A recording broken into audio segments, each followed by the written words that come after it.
Assalamualaikum warahmatullahi wabarakatuh. Halo teman-teman, di sini saya akan menjelaskan tentang sumber daya tambang. Apa sih sumber daya tambang? Sumber daya tambang adalah kumpulan mineral, logam, dan bahan galian yang dieksploitasi untuk berbagai keperluan manusia seperti industri, konstruksi, dan energi.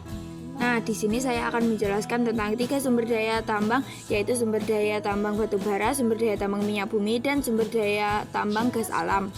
Nah, yang pertama ada sumber daya alam batu bara. Sumber daya alam batu bara berasal dari sisa-sisa tumbuhan yang mati dan tertimbun di dalam tanah. Sisa-sisa tumbuhan tersebut tidak dapat membusuk sempurna dan terpreservasi dalam kondisi bebas oksigen.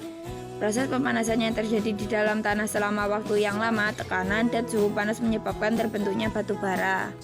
Nah, Indonesia sendiri menjadi negara kelima terbesar di dunia yang menghasilkan batu bara. Daerah penghasil batu bara terbesar berada di Pulau Kalimantan. Menurut kata data, Kalimantan menyimpan cadangan batu bara sebesar 25,84 miliar ton dan sumber daya sebesar 88,31%. Dengan demikian, Kalimantan menyimpan sebanyak 62,1% batu bara.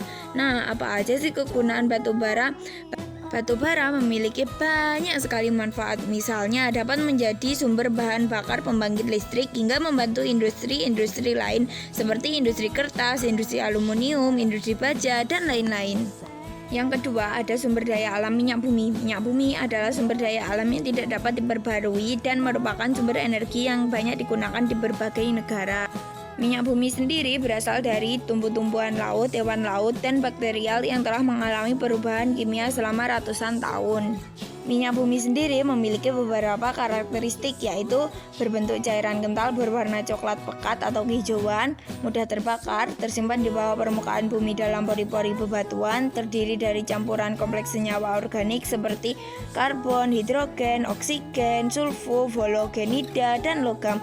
Kandungan terbesarnya adalah hidrokarbon dan non-hidrokarbon sebesar 50-80%. Minyak bumi juga memiliki banyak sekali manfaat bagi kehidupan. Di antaranya menjadi bahan bakar kendaraan seperti bensin, solar, minyak tanah, dan bensol.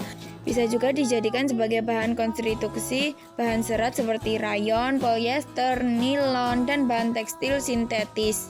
Sebagai pembangkit listrik, perlengkapan rumah tangga, bahan campuran keperluan medis, membuat peralatan elektronik, dan produk kecantikan.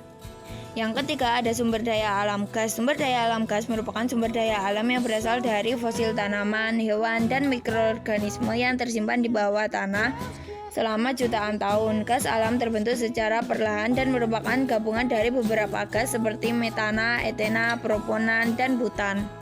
Gas alam sendiri merupakan bahan bakar fosil yang paling bersih. Gas alam juga tidak berwarna dan tidak berbau dalam keadaan alaminya. Dapat digunakan untuk menggantikan bahan bakar fosil tradisional seperti bensin dan solar. Gas alam memiliki beberapa kegunaan seperti untuk berproduksi bahan bakar, amonia, pembangkit listrik, dan pemanasan rumah tangga. Gas alam juga digunakan dalam pengelolaan tisu dan kertas. Gas alam memiliki sifat yang mudah terbakar. Sampai di sini dulu ya teman-teman. Dadah. Jangan lupa subscribe karena subscribe itu gratis, tidak dipungut biaya. Wajib. Dadah. Audio Jungle.